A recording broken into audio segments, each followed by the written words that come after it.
What's up, dude? Yeah. What's up? Very nice intro. Yeah, I just want to give a shout out to Caleb. Thank you so much. King's Advisors. Thank you so much for helping me make that today.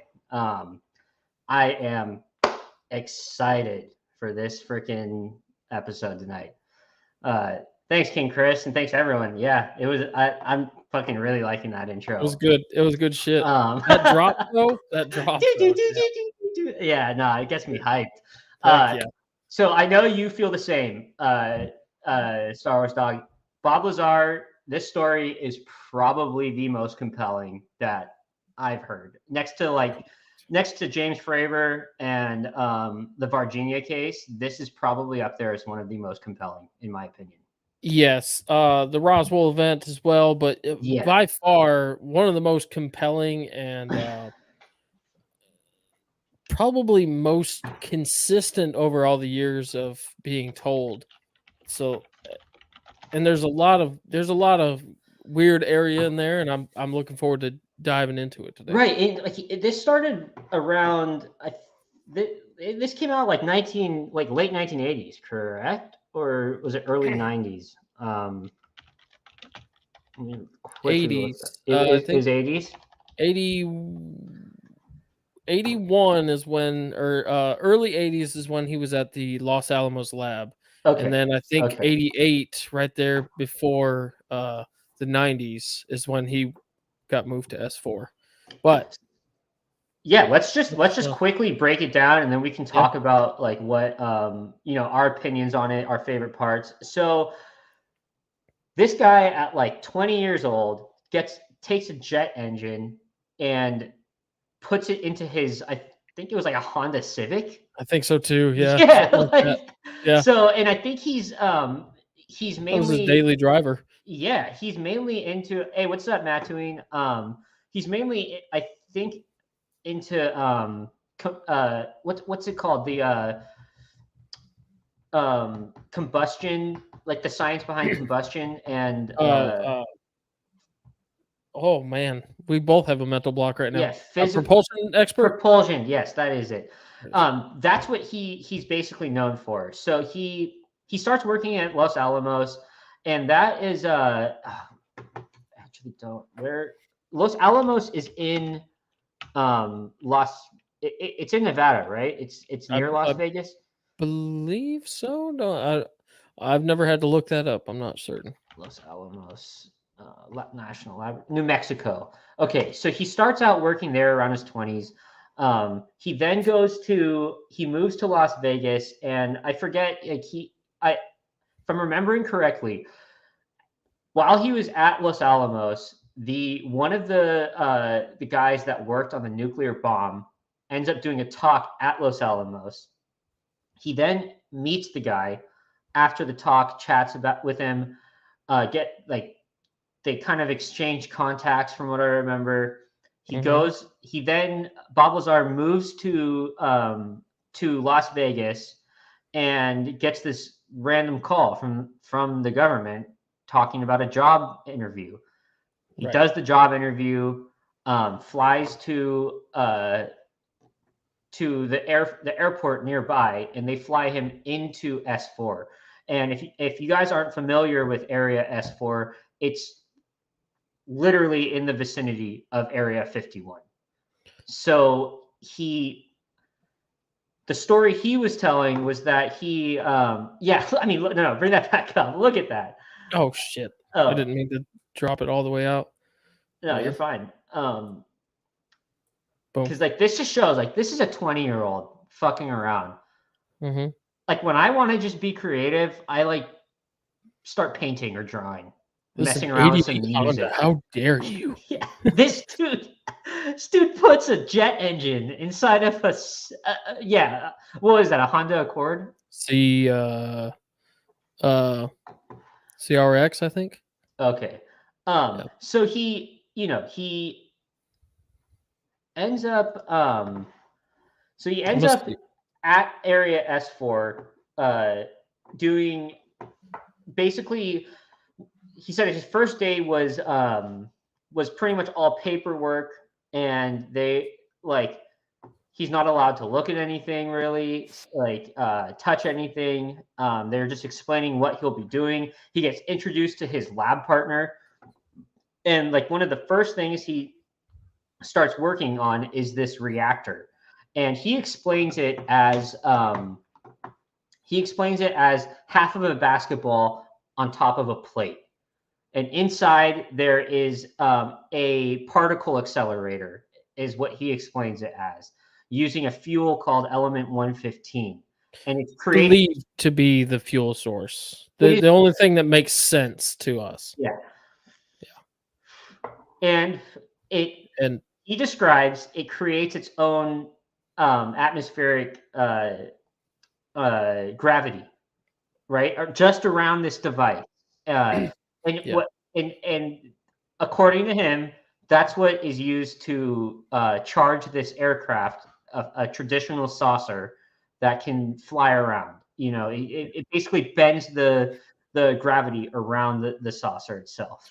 Yeah, he said the images of the field that it creates kind of had like a heart shape to it. So it had like Right, had right. like the push point, and then like there was a point of direction, I suppose. Yeah, no, for Yeah. sure. He said there was like he's seen what, like 9 craft or something like that. And Yeah, one of them the he crazy just part the crazy part was when he was talking about one that what he was told um was found in an archaeological site. It was part of a dig. So it was very, very old, but he never had direct like interactions so with I'm it. gonna drop this link in the private chat. Star Wars Dog, could you please share this for us? Yeah. So this is him way back. I think early '90s on an interview explaining the particle or the device, the accelerator, the particle accelerator, Mhm. the reactor. So I think this will be a fun little showing.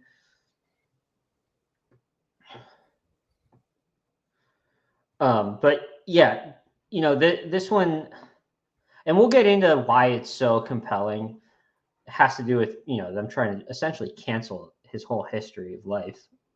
Mhm. But yeah, let's play All right, this. ready? Yeah. So back to our power source. Inside the reactor, element 115 is bombarded with a proton, which plugs into the nucleus of the 115 atom and becomes element 116, which immediately decays and releases or radiates small amounts of antimatter. The antimatter is released in a vacuum into a tuned tube, which keeps it from reacting with the matter that surrounds it. It is then directed towards the gaseous matter target at the end of the tube. The matter, which in this case is a gas, and the antimatter collide and annihilate, totally converting to energy. The heat from this reaction is converted into electrical energy in a near 100% efficient thermoelectric generator. Interesting. Okay. And look, you know, that I feel like it's not a great representation of like this little clip, right? Like you would look as a skeptic, and I want to bring this comment up. So yes, it does it does make sense, like how it would work if that what to a layman like myself. But as someone else, like a skeptic, like they would think like, okay, well, this guy's speaking in like like way too much confidence, right, for you to believe it. Right. And to be honest, like I see his yeah, like to a That's what I layman like figured. to a layman like me, yeah, it makes he just said a whole bunch of words I don't understand. I definitely believe it. You know, and that's what I think the skeptic would say is like, oh yeah, well, look, I mean, this guy, how can this guy be so, you know, how come we can't do it, right? But it really, I Well, think, the answer to that is we don't have a stable version. We've created element 115 a handful of times in an isolated lab, but I think the most successful incident of that, it only lasted like 0.04 of a millisecond or something like that. Or no. Like it any matter. It was like milliseconds, and then it's unstable. But there's unstable versions of carbon on like there's different elements have different properties, and you have stable versions and unstable and radioactive versions and non-radioactive. And just what we can do now with element 115, we don't have a stable version, but perhaps these beings do. Well, and he talks about element 115 as like it's kind of to what Crimson Law is saying here. It's like with elements, you have isotopes and you have other stuff that I have no idea what I'm talking about with.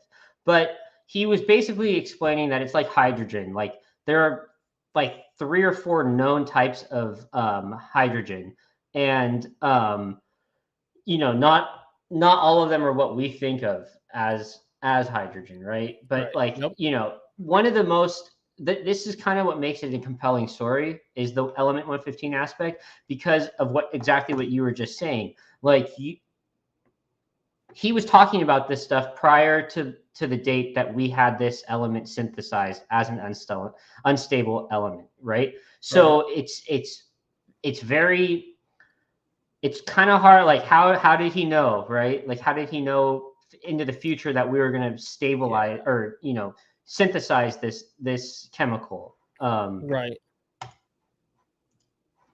Let me pull this up I'm real quick. curious about Stable element. it was first It was first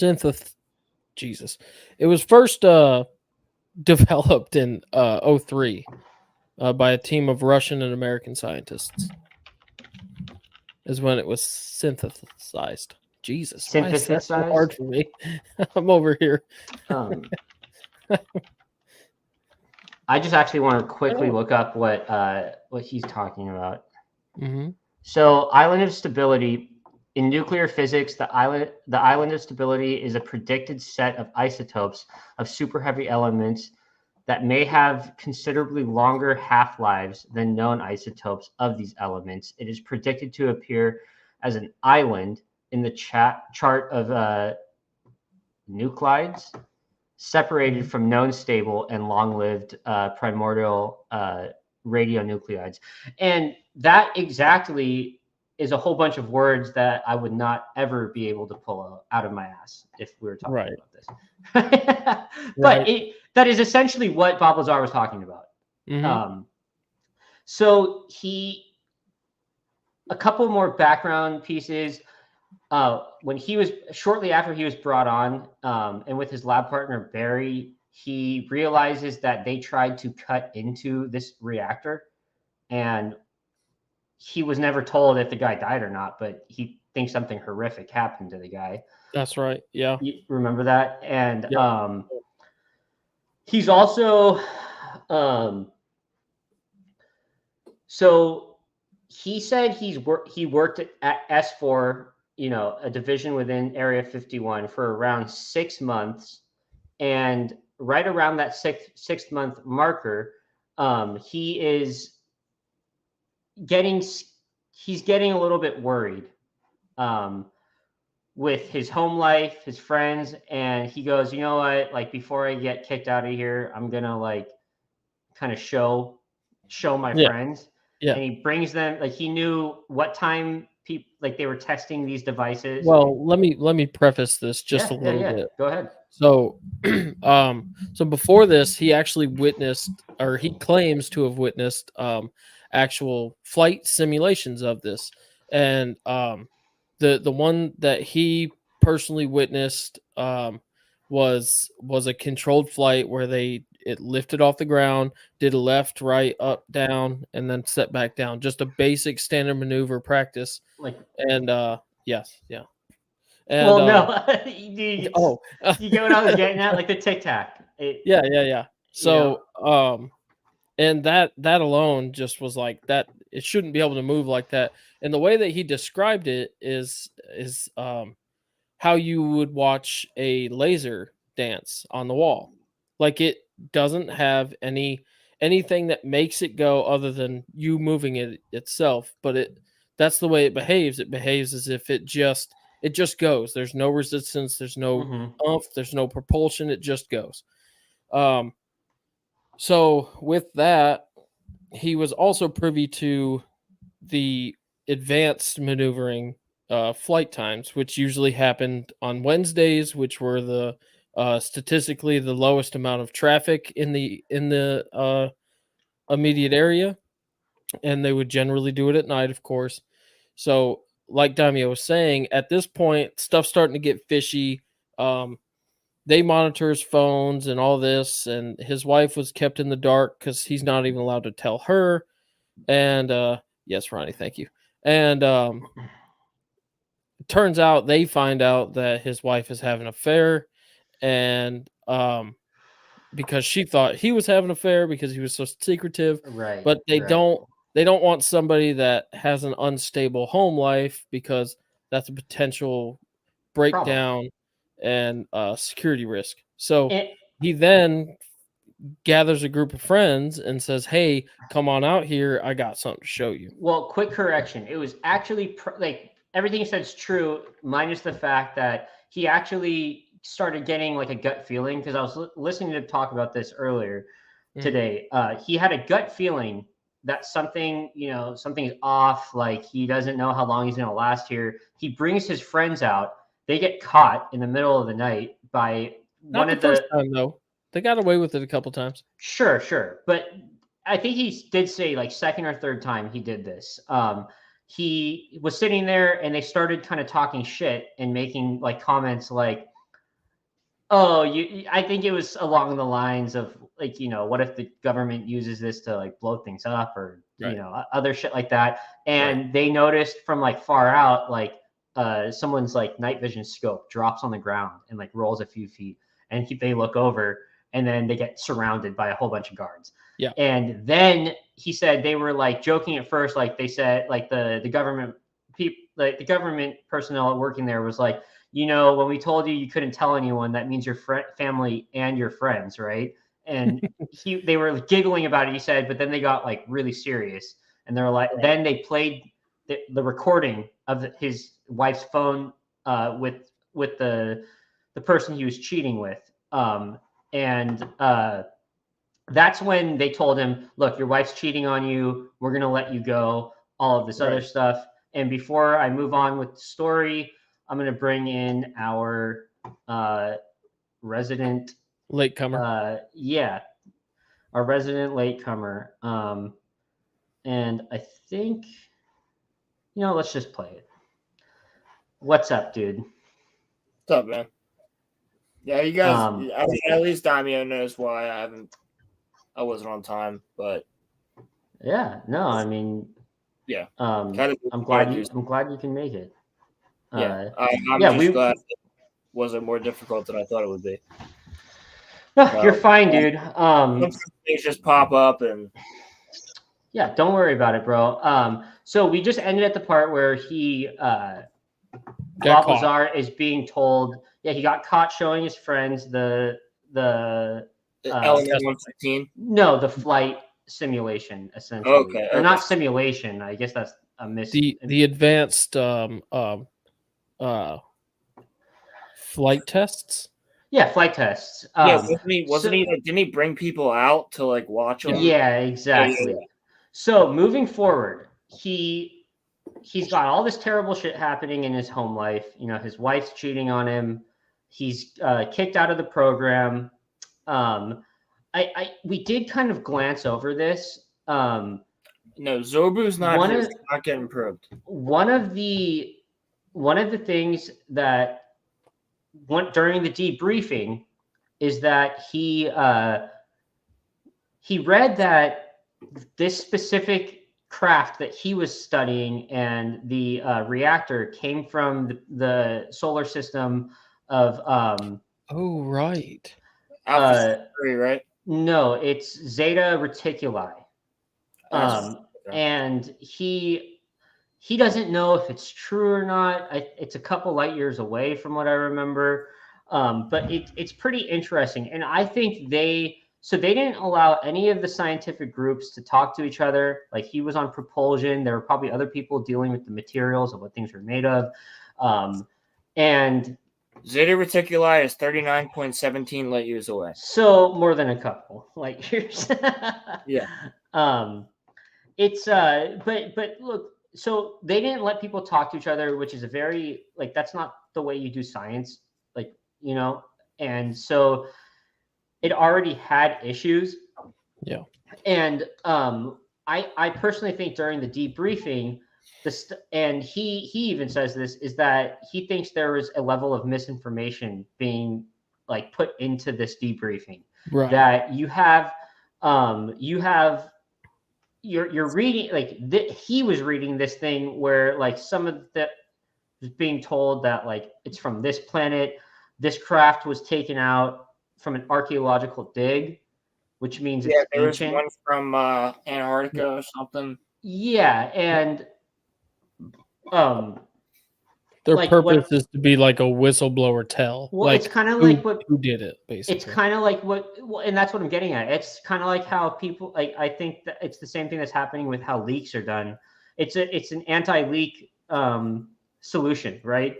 Like how people would like how studios would do it, right? With a movie script, you put in a whole bunch of different information into different scripts, hand them out. Whoever leaks this specific thing within a script, they just trace it back to who they told.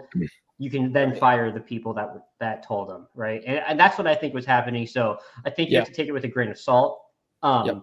Now, past that though, he's now fired. His wife's cheating on him, and he goes, "Look, I need to protect myself." And he gets with George Knapp, who, if you guys are in this stuff, George Knapp did the whole Skinwalker Ranch. Yep. Exactly. But more importantly, George Knapp basically, Jeremy Corbell, who made the documentary for Bob Lazar, who made the documentary for Bob Lazar on Netflix. Jeremy claimed, or basically says that George Knapp is like his mentor, like the guy that he learned all this stuff from and learned how to be a good journalist. Yep. Bob Lazar gets with George Knapp, tells him his story. They decide, like, he thinks like, okay, I need to like get this story out to protect myself. They record a whole bunch of they record a story. They go over it. They're getting ready to release it to the public. Bob Lazar then changes his mind after the government came to him and called him and told him, like, do you know what we're going to do to you if you release this? Well, it's not even just him; it's his family too. They threatened him and his family, and his friends. Yeah. So what I'm leading to is that it becomes more. This is where it becomes really. Well, it becomes believable at this point because he's getting scared. He's like, I need to get this story out. Then he realizes, wait, maybe I shouldn't because this is going to affect my life and the other people. Mm-hmm. And then past that, they start like doing things like sending the IRS after his family and friends. Yeah. And also they delete, like they just erase from history his background at Los Alamos and he worked briefly. He wasn't enrolled at MIT, but he was in a program that MIT was running, and they deleted the history of that. And that's where it's never there. He only ever did the program. That's the thing. That's like a big misconception. People were like, "Oh, he went to MIT." I'm like, no, he was in a program, right? MIT. Right. He was never actually there. Never enrolled. It wasn't like he was enrolled. But yeah, all of this, and then you also have the angle of X-Wing's here. What's up, buddy? Hey, buddy. X-Wing, what's up, man? Thanks for popping in, man. Absolutely. Hey. Can you hear me? Oh yeah. Yeah, you sound fine. Okay, perfect. How's I was your also evening? Good, man. Heck yeah. I was gonna point out as well the day that Jeremy's movie came out that they made for it, he also got rated the day that came out. And all of this combined almost gives it more validity to me. Just like you smell a cover up, you smell a conspiracy. You know, it's just one of those things. Like the more they try to sweep it away or try to hide it and all that, it almost gives it more credit. And so, just to fill in X-Wing a bit, we just you're familiar with the story, right? Bob Lazar story. Yeah. So we basically just covered the bullet points of everything, and we're at the point where it's believable because of all of his background being erased, and it's like probably like that on top of the element 115 situation where he starts talking about this element before it's even on the periodic table. And that was one of the things they said. There's no, the public and the skeptics were saying there's no such thing as element 115. You're a psycho, and then it comes out years down the line that like, look, we've synthesized this in an unstable way. And on top of that, he's a part of this program in MIT. It gets erased. He was an employee at Los Alamos. It gets erased. They send the IRS after his family and his friends. And, it's like, he's sitting here not as a guy like, oh, look at what happened to me. He's sitting here like, no, look, I'm going through all of this shit. And like, you guys need to kind of believe me right now. Well, also keep in mind the fact that like, he's just a big nerd. Like, there's nothing special about him in general. Like, he probably got made fun of in high school and all this other he's just a guy who just was an engineer and got a certain job. And then shit went down at his job, and then he ends up being a whistleblower. Like, there's really nothing else. I think that's always been the biggest part of the story, and I think it's so funny is the discrediting process that has always been the thing that stuck out to me the most, especially with the Los Alamos facility, where they said, we have no record of you ever even working there. And then he goes there, and people are like, oh, hi, Bob. Hey, Bob. Exactly. Yeah. And you're like, oh, I don't have a record? Are you sure? Because all of these people know exactly who I am. And you're saying that I never worked here? Something don't smell right. Real shit. Yeah, no, totally. And his story's never changed. That's another big thing. And he doesn't like talking about this stuff. He was reluctant to come on to Joe Rogan just because of the amount. He's like, I don't need more people showing up on my lawn wanting to talk about this stuff with me. Or more people in suits showing up on his lawn, which is the absolute worst. Yep. Real shit. Jeez, you're probably followed every day. Oh, he is absolutely surveyed every single day. 100%. The fact that he's still alive is the most baffling part to me. That's what I'm saying. Almost like it would give it away too obviously. Yeah, nah, it's like I think we talked about this on 2 weeks ago on the other stream. It's like I personally am in the boat where he went public so that they wouldn't just assassinate him. No one knows his name. I agree. Yeah, it's like he could have easily gotten one of those Hillary Clinton bullets. Yeah, dead in a golf, water hole somewhere. Suicide by in the back of the head. Yeah. Exactly. Shot in the back like 6 times and also hung from a tree. He took a baseball bat and just started beating himself in the back of the head until he was dead. It's the craziest suicide. That did happen to one guy who they said strangled himself with catheter wire, and it's like, you can't strangle yourself. That's completely impossible. Like, apparently, like, he died in his chair, and they wouldn't let his wife see the. He worked on DUMS, deep underground military bases. Mm-hmm. Yes. And this was a guy who came out. Sure, crazy. Jesus Christ. Yeah, it's crazy. Yeah, that's weird. It's the weirdest suicide I've ever heard of. But so this guy like literally came out, gave an information like about what he saw, showed the fact that he lost fingers during the incident, and had like pulled his shirt up, had like a scar across his chest, and all this other stuff, and told people that, it was because of aliens. When I was working in the deep underground military bases, I got attacked. Shit happened. Marines came down. I almost got killed. They threw me in an elevator with 2 Marines, and we went up. And that's the last I heard. All I heard was gunfire. And he tells this story. And 6 months later, the brakes on his truck were cut. He flips, survives. He survived. And then a couple months after that, he's in his home, found dead, strangled by catheter wire. And convenient. It's just weird because they wouldn't even let the wife see his ex-wife see his body because she was the one who still had they had just gotten divorced. And his ex-wife was the one who had all the things, and she was like, "Well, I want to see him," and they're like, "No, you can't." Yeah. Daimyo, what the heck is the name of your channel? The Gatekeepers. Gatekeepers Daimyo. The Gatekeepers Daimyo. That's no apostrophe. I was searching everywhere for Darth Daimyo. Oh. Okay.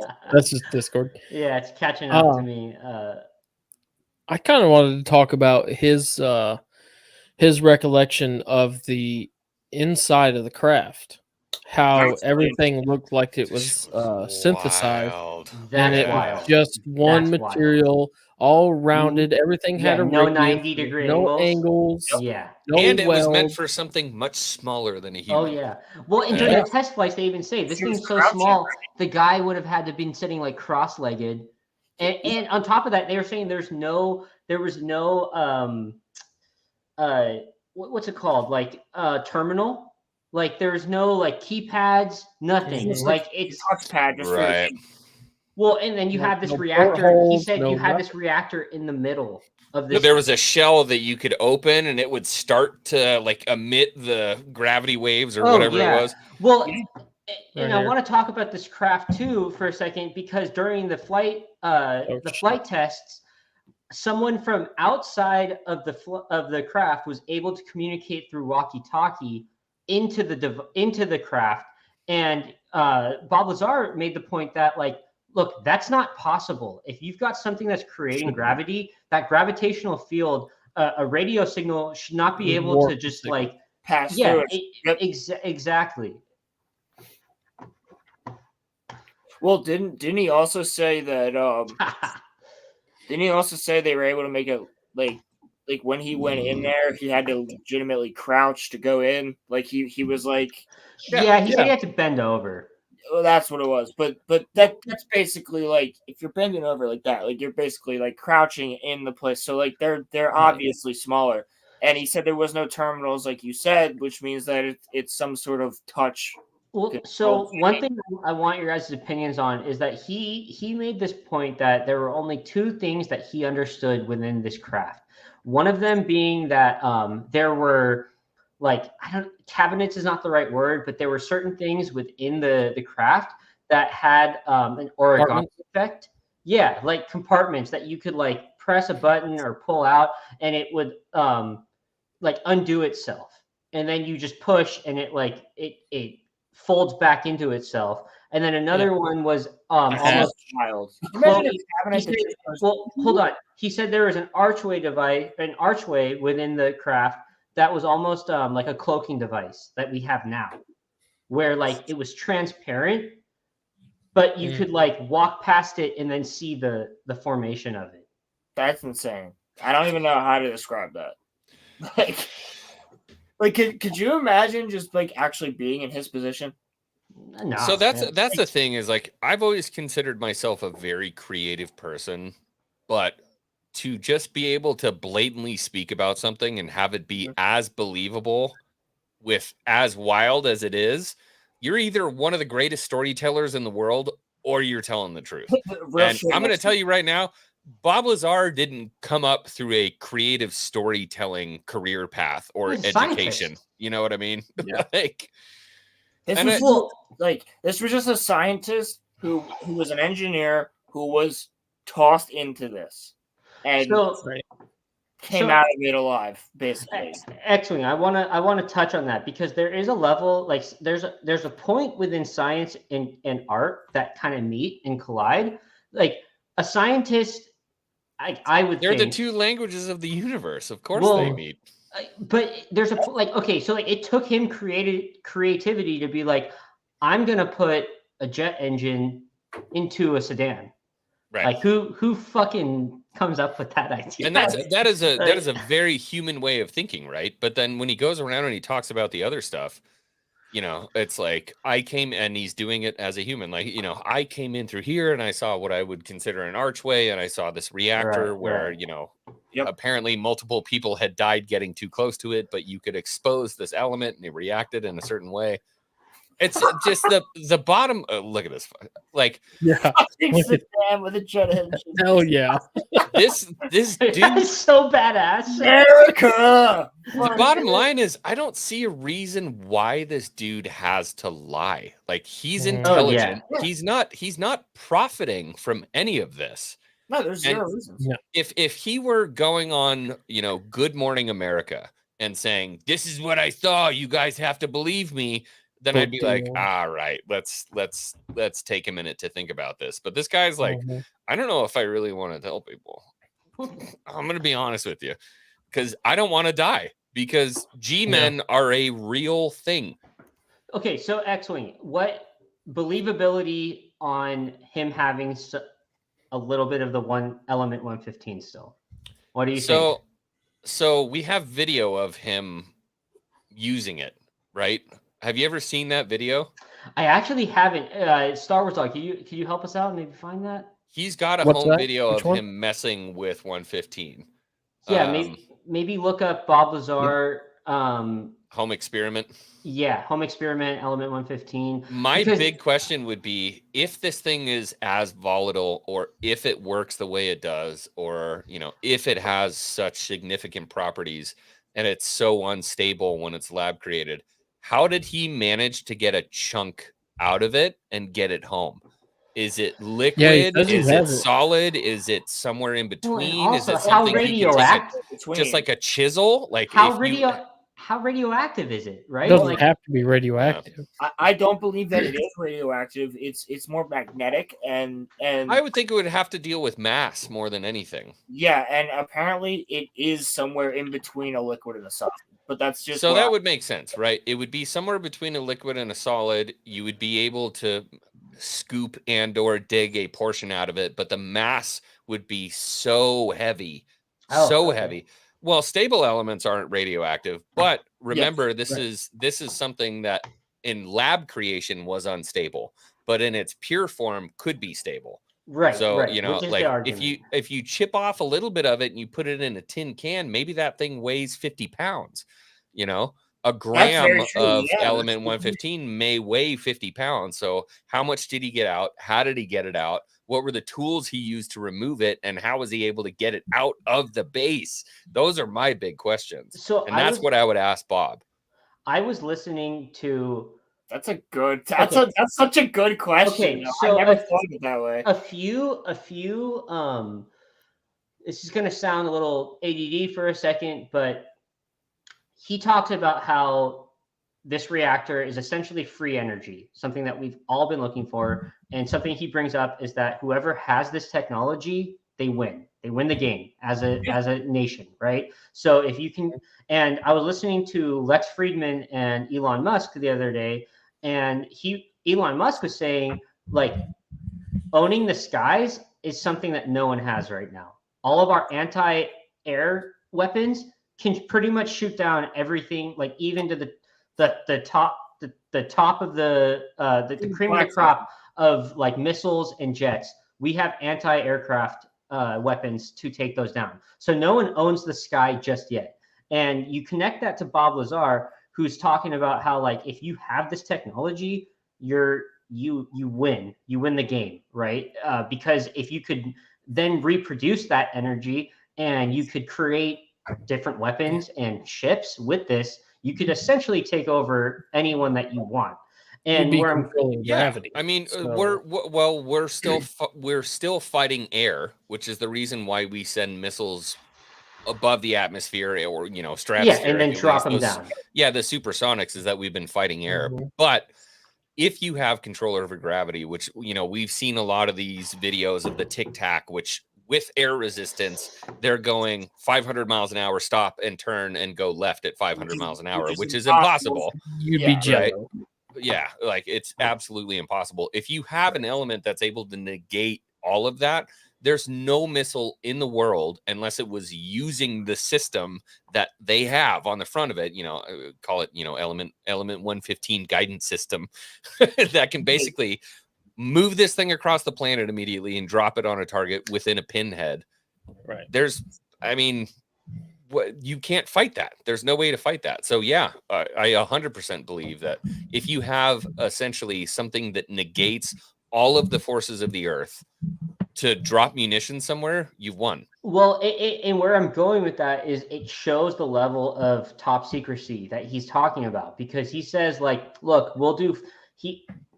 based on his account, we'll take this aircraft that, we'll play with it a few miles or surrounding the base. We're not going to take it out of the atmosphere. No. We're not going to take it out of the state. Like, we're not going to take it to a spot where it could potentially get shot down, and some other countries could pick it up. Rise up and rise down.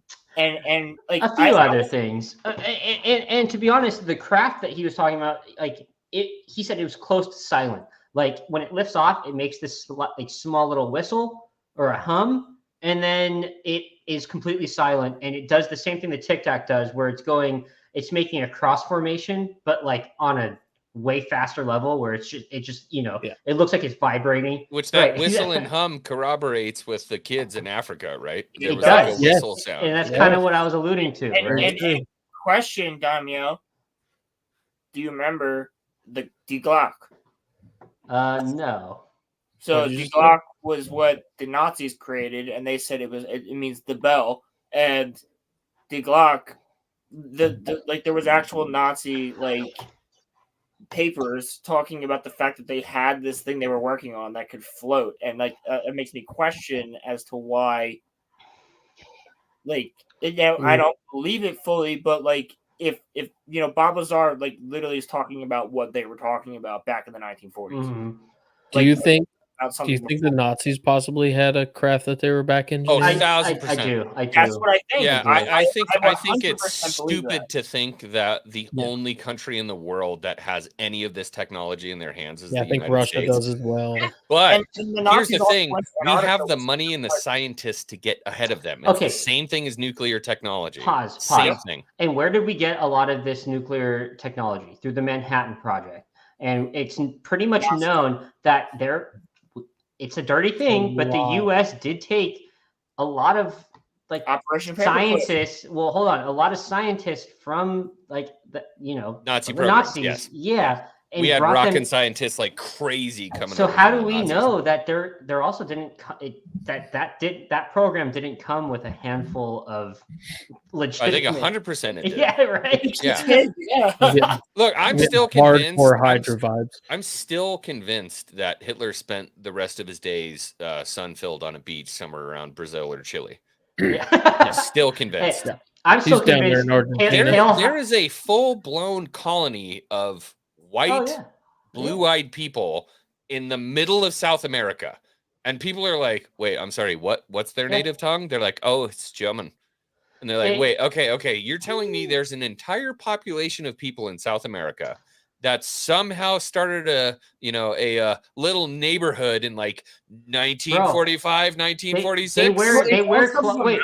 They wear clogs and they celebrate Oktoberfest. Well, they were tourists. Don't worry about it. They were tourists. Nothing to see here. I think what X is referring to is the same one that I'm referring to, where in Argentina there is a whole town. It is Argentina. Mountain somewhere, and this mountain has literally, if you step foot into the city, it just looks like you're in Germany. All the buildings, everything. There was somebody on Joe Rogan who talked about it. I think it was what's his name? Oh crap! It's like the guy who just goes into the jungle and stuff. Yeah. But yeah, he talked about it. Well, look, it wasn't Graham Hancock, but it was somebody around that. No, it was somebody around that field. Yeah. It's it started with a G though. I'm gonna connect it to the MCU, but Hail Hydra, I think came from somewhere. Hydra vibes. Right? I'm getting strong Hail Hydra vibes from dude. I'm not even. There's nothing stranger than nonfiction, bro. Yeah. Nonfiction is wild. Yeah. All right, give me a second, guys. I gotta take a leak. Cool beans. All right, but like I think the guy, I think you were right, X. It's like it's not Graham Hancock, but it's like Grant. It's like Grant.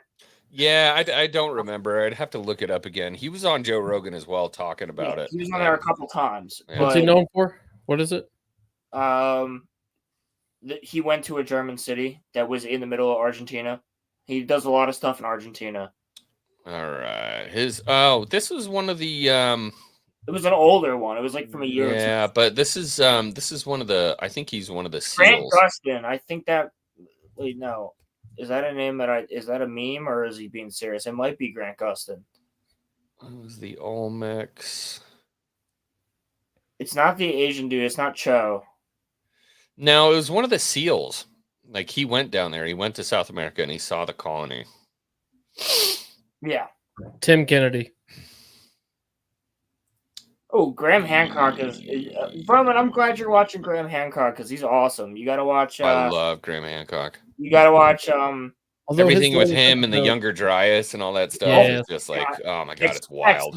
do you watch Forbidden Frontier?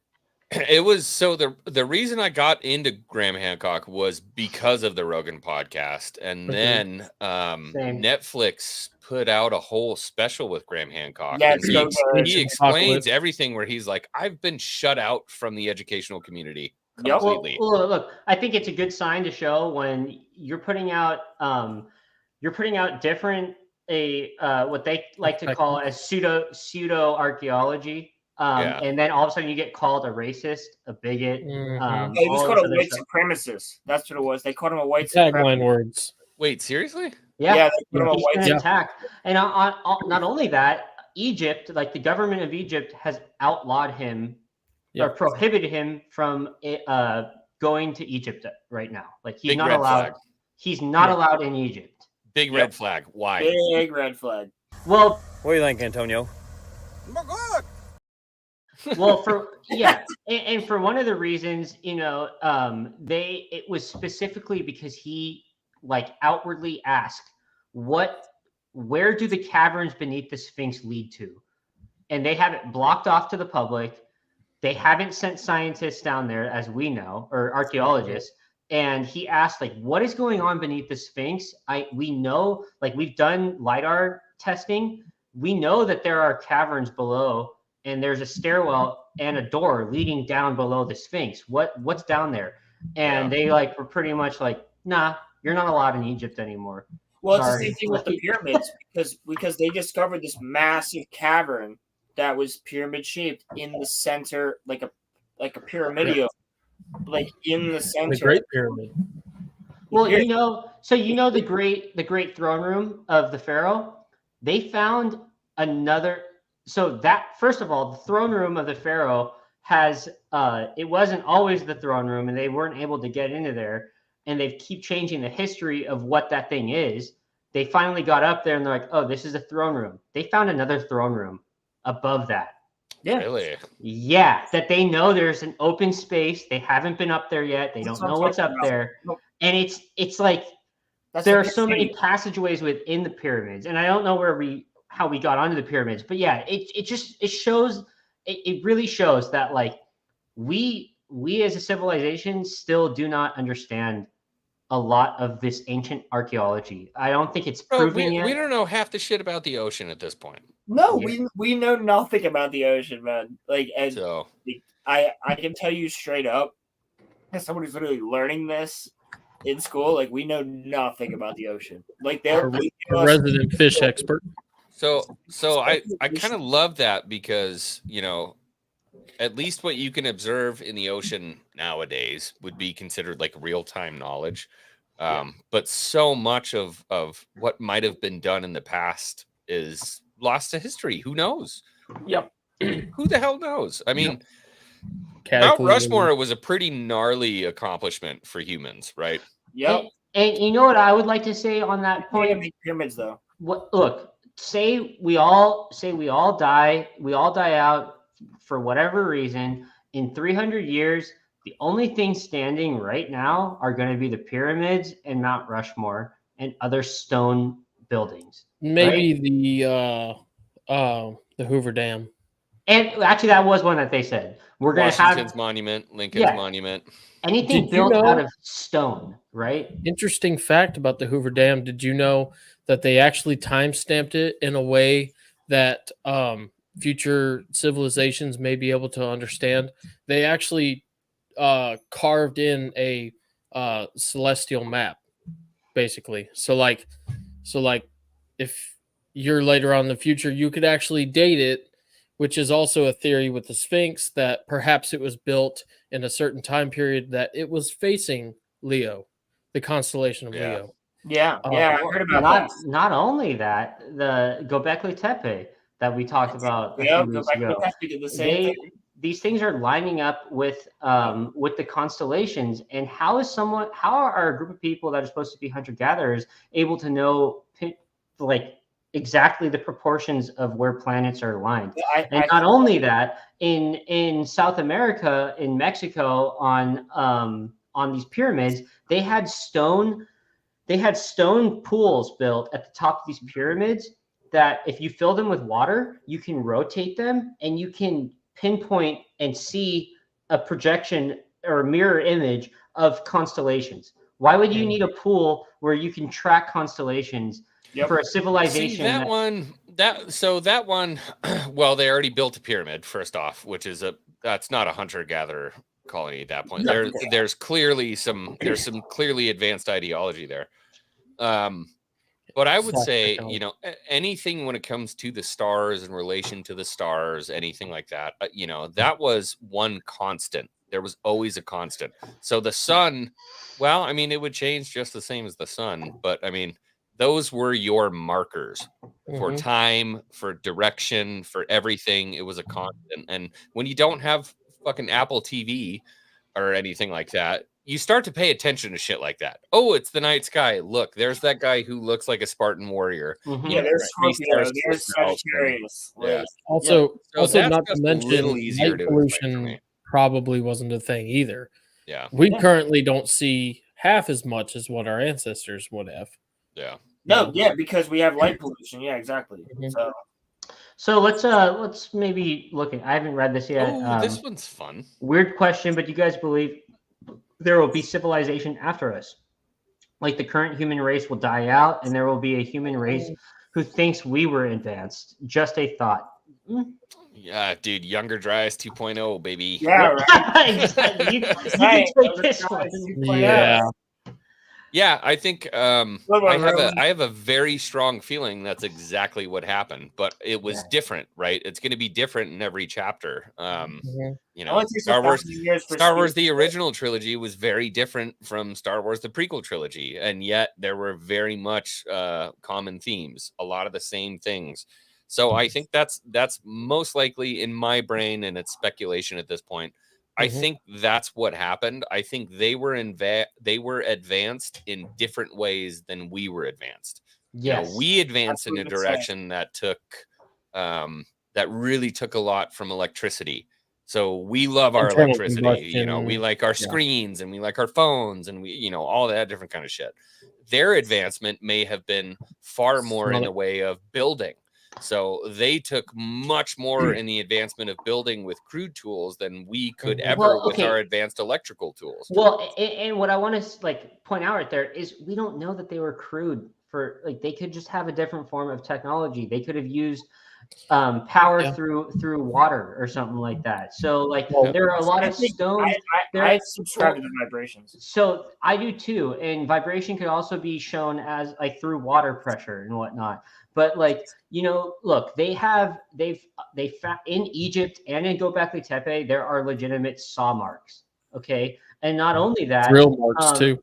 Drill marks, perfect drill marks. There's a limestone bead that they found with a perfect hole through the center, perfect diameter and radius.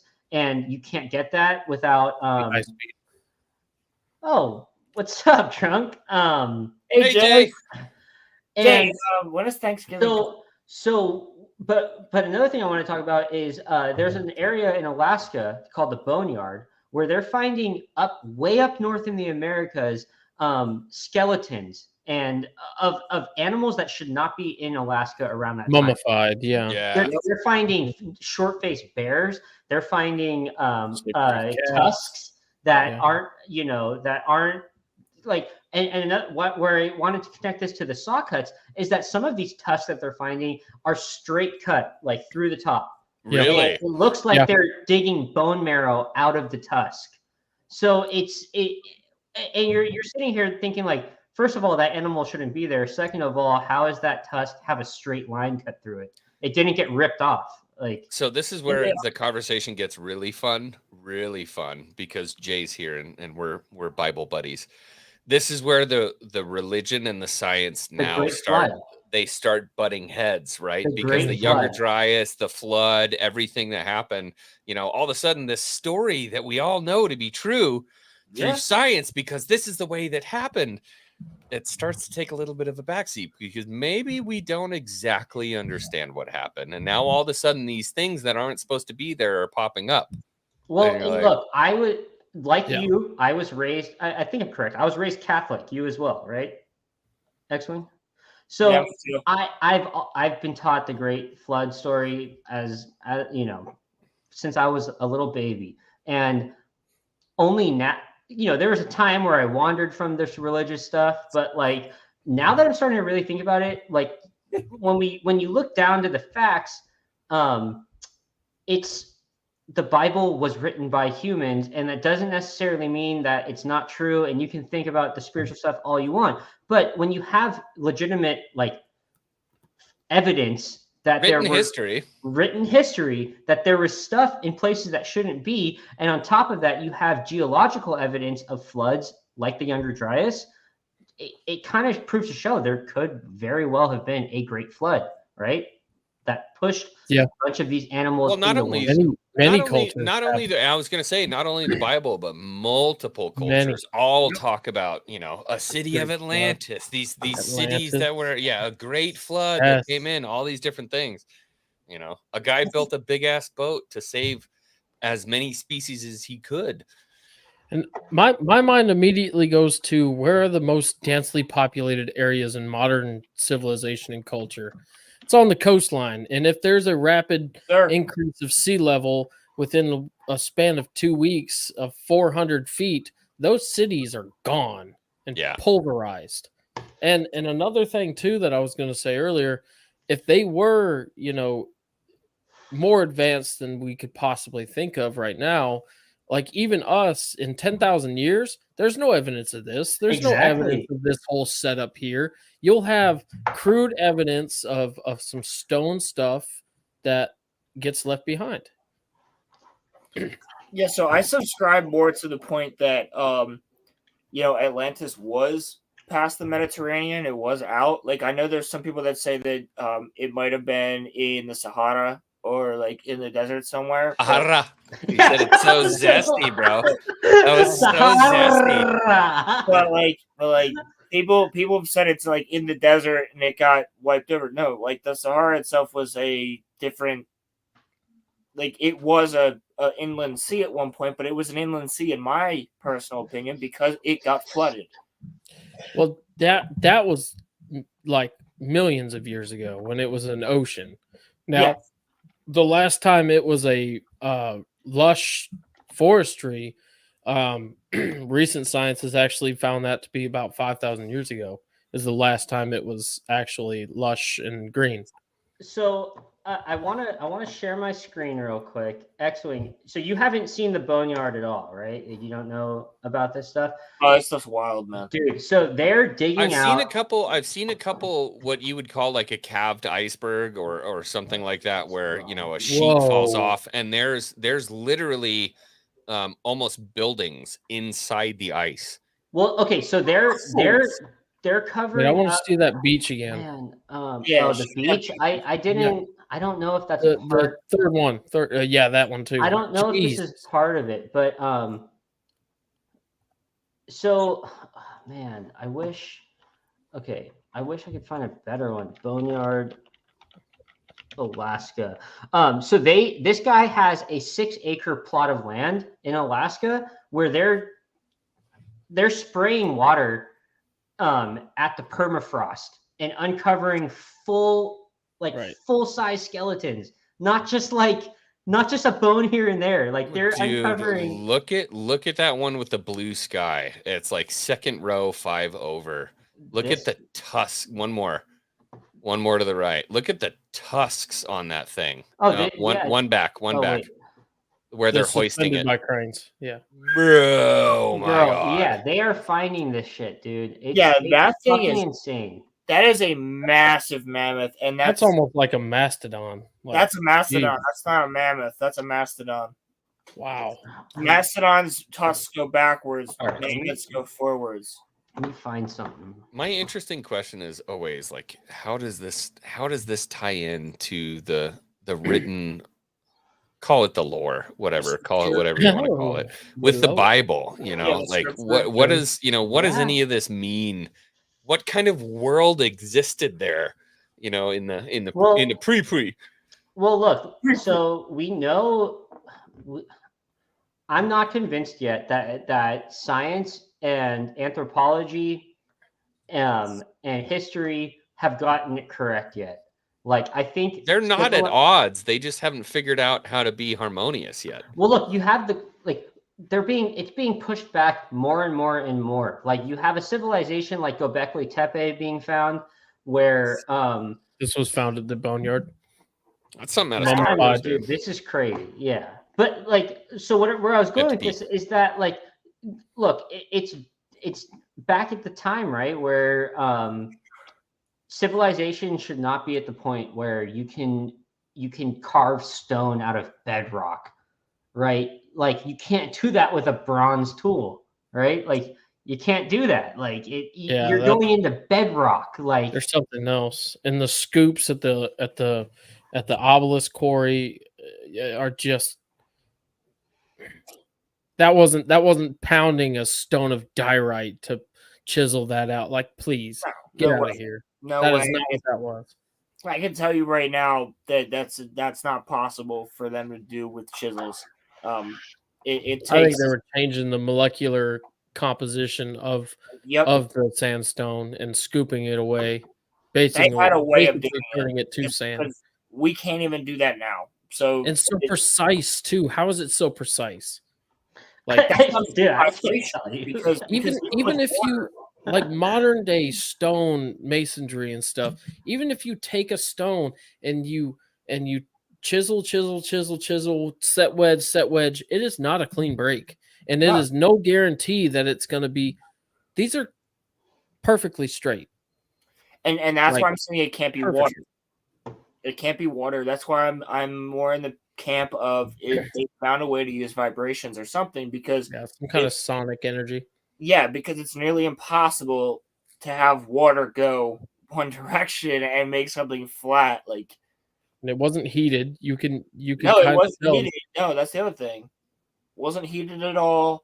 No glass edges, which what you would find with friction cutting or heat. Yep, and even if you were to chisel it, there would still be some sort of grooves or something that don't exist. Multiple chisel marks. We know how to cut stone. You can tell. Yeah, right. That ain't how it was done. Okay, I'm gonna stuff. You know what? I'll So for whatever reason, my shit always fucks up. I'm gonna share to the private chat. Jim, can you please play this? Yeah, of course. Because dude, this stuff's so interesting. Like, this guy just stumbled upon land where he's finding animals that shouldn't be there. Like, he's finding multitudes of them. Like, it's freaking ridiculous. That's the American lion. Yeah, I was gonna say that's the American lion, right? Holy crap! Yeah, I'm glad we don't live with those. I'm good, bro. I'm not trying to. With all of the technology we have today, I'm glad that thing's not trying to kill me, because 30-06 ain't gonna take that thing down. No way. Back to the original question, though, that was presented about, do you think something like a cataclysm could happen again and wipe us back? Yeah, and if we restart. I don't know if there'd be a restart. Like, 100%. I'm not Do you know how to make a cell phone, my guy? But like the Yeah, dinosaurs right. Well, didn't make no, it. no, The no. only thing left is the chicken. Restart's a you know? vague thing. There's going to be all the rich people have bunkers that can go way beneath the ground. 100%, they could survive for a couple hundred years, and then everyone that did, and I'm talking about in every single government, they have that. If some solar flare hit the Earth and wiped out the majority of us, there's going to be a few hundred people in each country and each continent that survive, and then they slowly rebuild the population. So even then, at that point, you have to realize that first off, our speed of transition, our speed of information transfer would be reset. So that's your big reset, is the speed of information transfer would die down to almost nothing.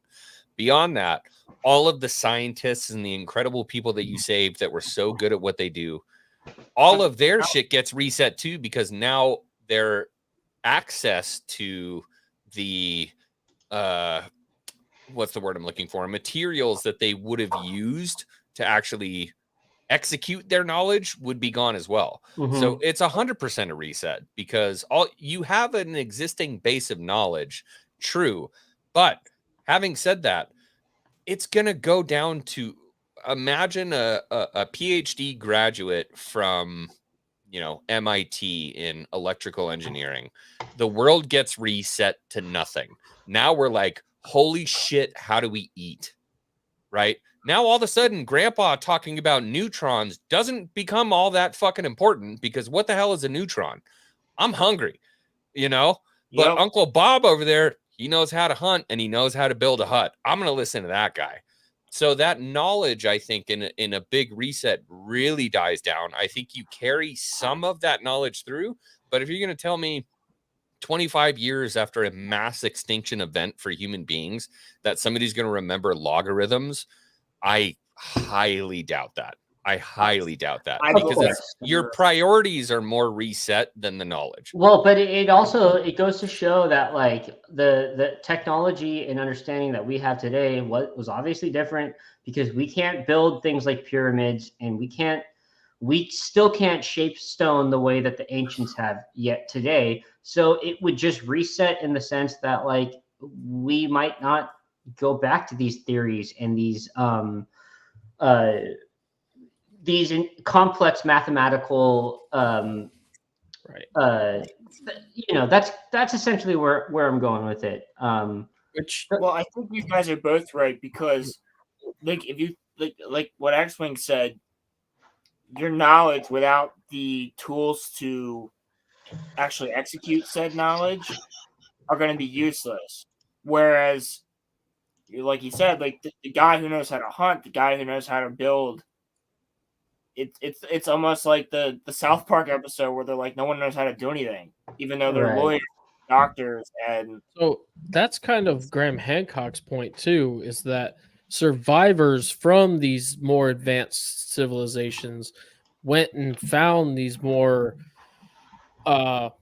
other survivors that were indigenous, because even today we still have indigenous peoples in pockets and remote areas around the world, and these people with more knowledge are kind of his theory is like behind Göbekli Tepe. Like he believes that possibly survivors from a more advanced civilization came over to the Turkey area and taught these hunter gatherers how to sustain a whole community and how to build and construct megalithic structures. Yeah, and everybody's like, why the hell would they go there? Like, why would you go to a fat desert in the middle of nowhere? Well, that's not what it was. Yeah, I was going to say it wasn't. That was the cradle of civilization in the day. That was the Fertile Valley, right? And that's why we still call it the Fertile Valley. The cradle of civilization is because that's where it was. Mm-hmm. And isn't it so funny that this massive civilization, these extremely intelligent people, birthed all of these megalithic structures, and now it's a desert, and nobody wants to talk about what happened. Well, there were some pharaohs, and they had slaves, and they rolled rocks on logs. Bullshit. Another thing that. What was the city that had running water? And we just talked about a couple weeks ago, you and I. Cairo? No. There was a city that had like they would wash their feet on the sidewalks, like they had full on aqueducts, running water. It was an Arab city. It had an Arab city. I was going to say Rome because they lined their aqueducts with lead, and that didn't work out. No, Yeah. but there That's was, smart. there was some city. They just covered it on Forbidden Frontier a couple weeks ago. But it was so interesting because it was this group of people that they have figured out full government, everything else like that. Other countries knew about them. They were considered some of the best, and they made their way to what is now Los Angeles, like in California. What? Wait, what? There's like actual Babylonians, Mesopotamians, it's something like that, but they found a way to actually cross the ocean. Well, okay, look, so X-Wing, to your point before, they have already in the Egyptian history that pharaohs wrote down like that there was a civilization before their time.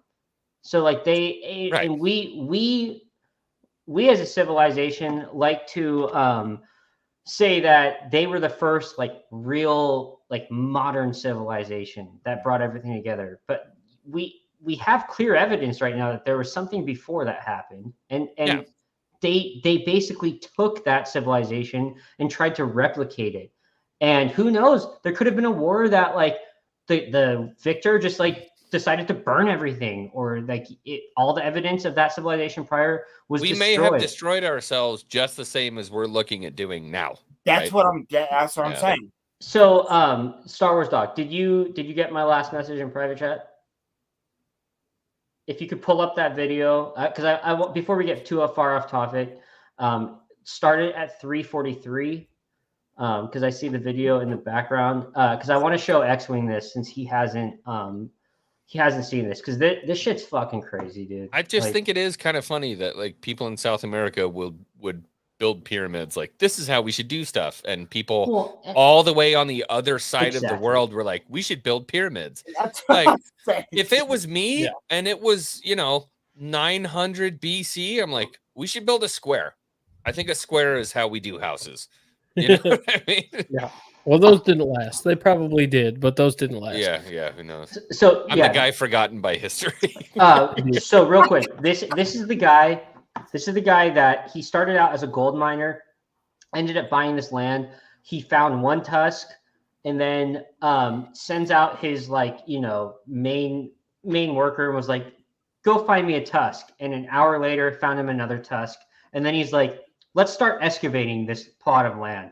Yeah, so probably a good idea. Yeah, so if you're finding gold every 15 minutes. Yep.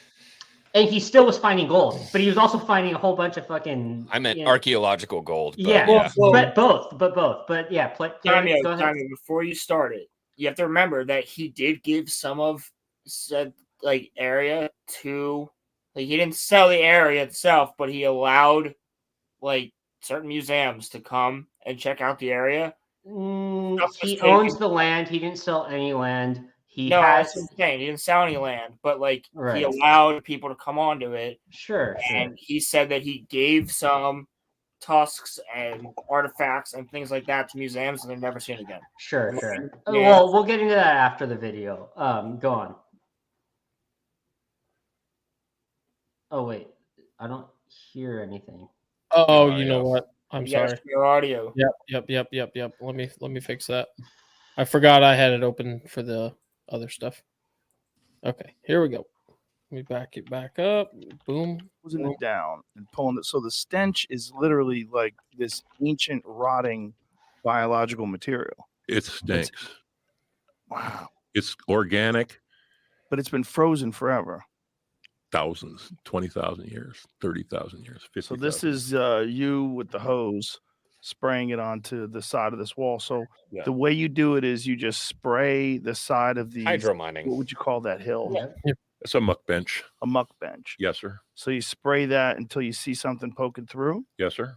Well, you spray it, and then you walk up there and you turn the nozzle off the side, and you'll pick up the bones, the little pieces, leg bones, back bones. Why is there so much in this one area? Nobody knows. What's really? Nobody.